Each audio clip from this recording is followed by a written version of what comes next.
Pesona si gadis desa, episode 4, Terluri-luri. Nania, Luri.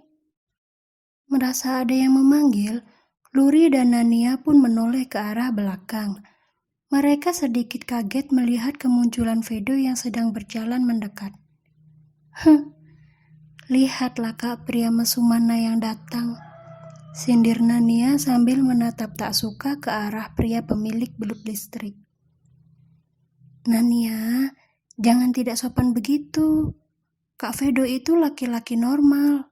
Wajar jika hal seperti itu terjadi. Sahut Luri mulai resah dengan celotehan sang adik. Iya, normal. Sampai-sampai berdiri tak memandang tempat. Dasar omes. Nania, apa sih kak? Itu memang benar kok. Kakak saja yang tidak menyadari saat belut listrik itu berdiri. Jika mengingatnya perutku jadi mual, sela Nania sambil terus menatap tajam ke arah Vedo yang kini sudah berdiri di depan mereka.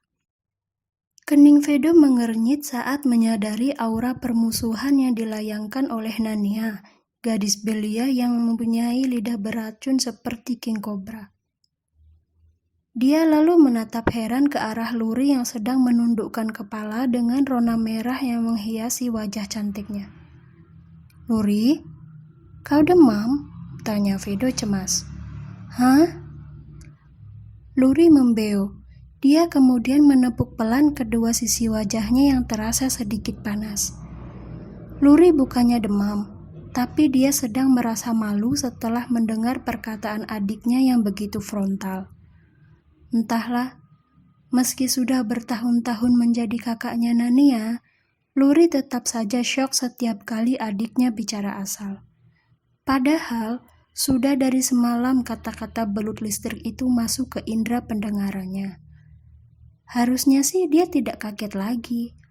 Tapi begitu Nania membuka mulut, lagi-lagi Luri merasa seperti tidak bisa bernafas. Lidah adiknya sungguh sangat keterlaluan. Kakakku tidak demam, jawab Nania menggantikan kakaknya bicara. Kalau tidak demam kenapa wajahnya memerah?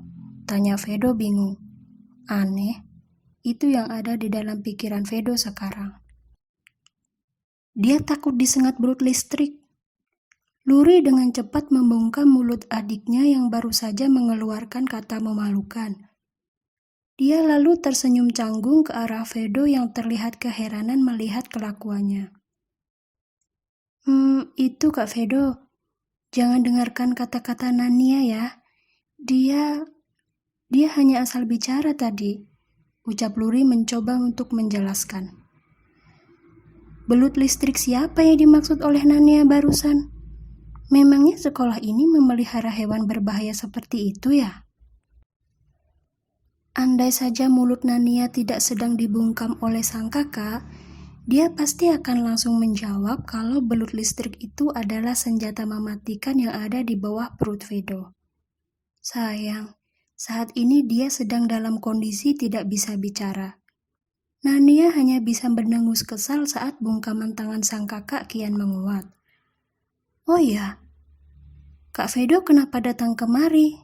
Tanya Luri mengalihkan pembicaraan.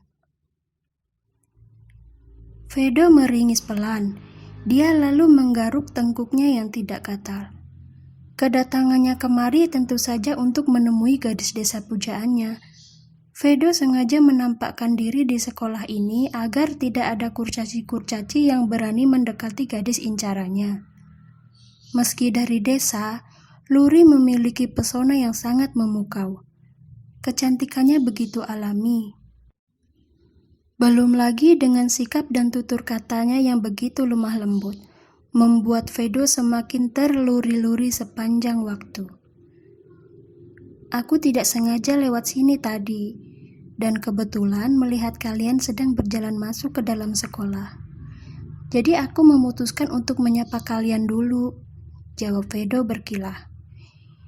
Ibu bilang, orang yang suka berkata bohong setelah mati akan dipotong lidahnya oleh Tuhan. Kak Vedo tidak takut Tuhan marah? Dengan susah payah Nania akhirnya berhasil menyelamatkan mulutnya dari tangan sang kakak. Dan begitu terbebas, dia langsung membalas kata-kata Vedo yang langsung membuatnya diam tak berkutik. "Nania, bicara yang sopan," tegur Luri tak enak hati. "Ini juga sopan, Kak.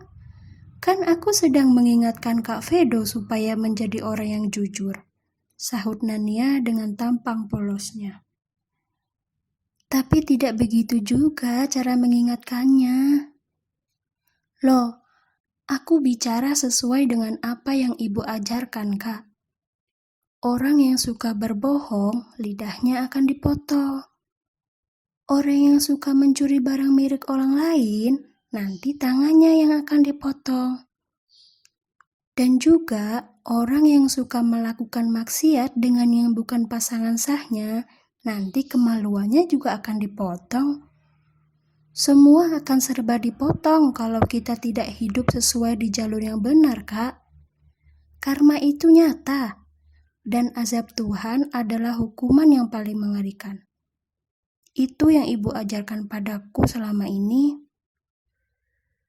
Vedo langsung menelan ludah begitu Nania selesai bicara. Wajahnya sedikit memucat dengan keringat dingin yang mulai bermunculan di keningnya. Dia tidak tahu apakah kata-kata ini ditujukan untuknya atau bukan. Yang jelas, semua potongan-potongan ini sangat cocok dengan perbuatannya. Vedo suka berbohong, itu sudah pasti karena dia baru saja melakukannya. Vedo suka mencuri, tapi dia hanya mencuri wanita lain dari kekasihnya. Dan yang terakhir, itu adalah jenis maksiat yang paling dia gemari. Ya, setiap akhir pekan, Vedo akan menghabiskan malam dengan para wanita yang bukan istrinya. Dia akan bersenang-senang mengumbar nafsu dengan para kaum hawa yang selalu siap menghangatkan ranjang. Tapi, setelah mendengar jenis potongan yang akan diterimanya dari Tuhan, Vedo memutuskan untuk tidak lagi melakukan hal tersebut. Dia cukup mengkhawatirkan nasib si junior jika azab Tuhan benar-benar mendatanginya. "Kak Vedo kenapa diam? Merasa tersindir ya?" ejek Nania puas. "Nania, jangan begitu," sahut Luri panik. "Nania, jangan begitu," ucap Nania menirukan ucapan sang kakak. Luri mendesah pelan. Dia sudah tidak tahu lagi harus bagaimana menjinakkan lidah adiknya. Luri merasa sangat tidak enak pada Vedo yang kini sedang terdiam dengan raut wajah yang sulit diartikan. Luri yakin sekali kalau Vedo pasti sangat tersinggung setelah mendengar ucapan adiknya. Dia jadi serba salah sekarang. "Luri, mana jaketmu?" tanya Vedo setelah berhasil menguasai kewarasannya. Oh, itu Kak, aku lupa membawa jaket dari rumah," jawab Luri tergagap. "Ya ampun, aku kan sudah bilang saat keluar rumah jangan lupa memakai pakaian yang hangat. Ini masih musim dingin. Nanti kalau kau sakit bagaimana?" Sambil melepas jaketnya, Vedo terus melirik ke arah Nania yang sedang menatapnya dengan tatapan aneh. Jujur saja, Vedo merasa sedikit terintimidasi oleh gadis belia ini setelah apa yang dia dengar tadi. Rupanya apa yang dibilang oleh Glenn benar kalau lidah adik iparnya 11-12 dengan lidah kakak ipar Elea. Kedua gadis ini sama-sama pandai membuat orang lain tak bisa berkutik begitu mulut mereka terbuka. "Tidak usah, Kak. Di dalam sekolah suhunya sangat hangat. Kakak saja yang memakai jaket ini," tolak Luri saat Vedo hendak memakaikan jaket ke tubuhnya. "Tidak apa-apa. Ada jaket lain di dalam mobilku. Jangan khawatir," ucap Vedo setengah memaksa. "Jangan malu-malu, Kak Luri. Aku tahu kau sebenarnya sangat suka diperhatikan begini oleh Kak Vedo, kan? Celetuk Nania yang sukses membuat sang kakak gelagapan. Kali ini Vedo setuju dengan ucapan Nania. Dia dengan penuh semangat merapikan jaket di tubuh Luri yang kini sedang menundukkan kepala. Kak Vedo, tolong jaga jarak. Belut listrikmu itu bisa membuat kakakku terkena busung lapar. Omel Nania ketika menyadari pergerakan tak biasa dari si belut listrik. Khawatir kakaknya benar-benar disengat oleh belut listrik yang mulai aktif itu, dengan cepat Nania menarik tangan sang kakak untuk masuk ke dalam sekolah.